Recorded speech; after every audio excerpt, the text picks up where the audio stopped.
But when it comes to the children of light, how driven are we to take possession of a treasure which makes the treasures of this world look like dust? Jesus has presented to us a far and infinitely more superior treasure, infinitely more superior. And he asks us, in some circumstances, are you willing to give up everything in your life to take possession of this treasure? Because the multi-billionaires, for money. Jeff Bezos or Elon Musk or any of these billionaires, they could be penniless tomorrow morning because they might die.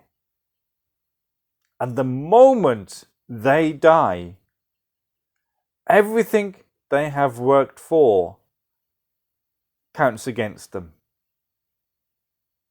The money counts against them. They become abject poverty the moment they die. If it's money, it will serve against them. Any of that power will count against them. Now, you and I, we are being promised immense graces in this life and eternal riches in the next. What are we doing to take hold of it? Are we living heroic virtue? By the way, I just want you all to know that I'm counting the yawns tonight.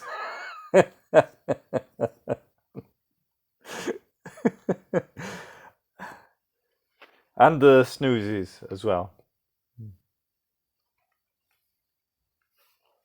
Okay, here we go. This is from our Carthusian friend. Once then we have learned to trust in God and to mistrust our own strength, we shall run like giants in the way of love. Once we have learnt to trust in God, which brings all the graces down, it is trust which gives us all the graces, and mistrust our own strength. We must mistrust ourselves. We should never trust ourselves. We shall run like giants in the way of love. And I have a scripture reference which backs this up. Okay? This is the prophet Jeremiah. Let me just find it.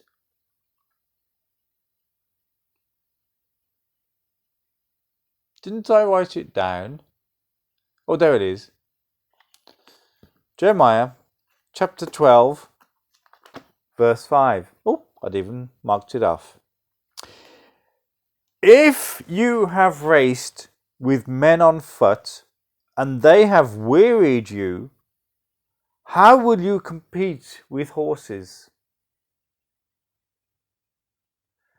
If you have raced with men on foot and they have wearied you, how will you compete with horses? If in a safe land you fall down, how will you do in the Jordan, in the jungle of the Jordan? Now, there's only one person in the Bible who could run faster than a chariot. Elijah. Yeah. He outpaced, or was it Elisha? One of them. Elijah or Elisha outpaced a chariot. Okay? They ran faster than a chariot. Probably why the film was called Chariots of Fire, because he ran so fast. I've yet to check that out, but he ran so fast. Now, this is the footnote. Jeremiah questioned God about the prosperity of evildoers and the persecution of the good. The Lord indicated that the present trials were a preparation for greater ones in the near future. If you have competed with men and found it difficult, how will you compete with horses? How will you outpace a horse? By grace. By grace, by the power of God, you can run like a giant in the pathway of love. Okay? It's grace that will propel you. We have to open our hearts to grace. I believe that we are in the process at the moment where it's actually happening, where we are having a great outpouring of grace from God. The greatest in the history of the world. Okay? My belief in that is because we are feeling this call to interiority and silence like never before. God is pouring his grace out powerfully, calling us inwards. I will seduce her and draw her into the wilderness, and there I will speak to her. The wilderness is your interiority, because if you're, let's say, the city, in the city you have food, money, clothing, shelter, all the trappings of this world, car, houses, etc. When you go into the wilderness of your soul, you go in poor, abject poverty. You go inwards with nothing. You go in naked. You are not clothed. You're completely naked. There's nothing in there. Your soul is clothed only in grace. And when you journey in, you are journeying blind. You have only the voice to guide you. The voice guides you. That's the only guide you have on your journey inwards. The voice. The voice telling you you need to be quiet. The voice telling you you need to rest. The voice telling you you need to be in solitude. The voice telling you to practice virtue, to do your acts in the divine will, to do your prevenient act, your actual act, your rounds, your hours of the passion.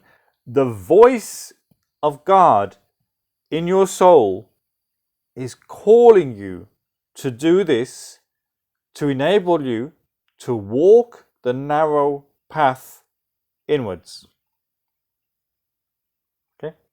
That is grace at work, powerfully calling you on a path to sainthood.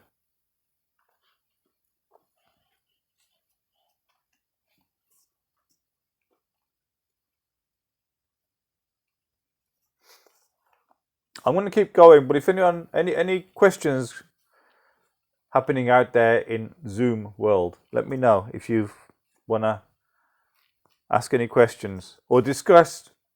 Okay. How am I doing for time? Okay, we're down to about 10 minutes. Brilliant.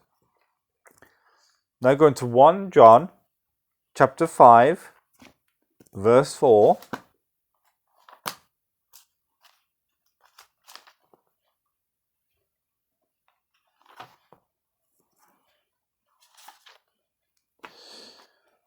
John chapter 5.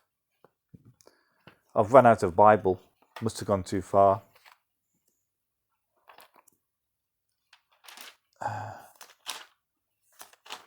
Oh, John, why do you have to be so small? Keep skipping past him. 1 John 5 verse 4. Whatever is born of God overcomes the world. You have been called to overcome the world, not to be embracing it, but to defeat it. Okay? So all the things you see on your exterior, everything you see, which sometimes possesses us, You are called to defeat it.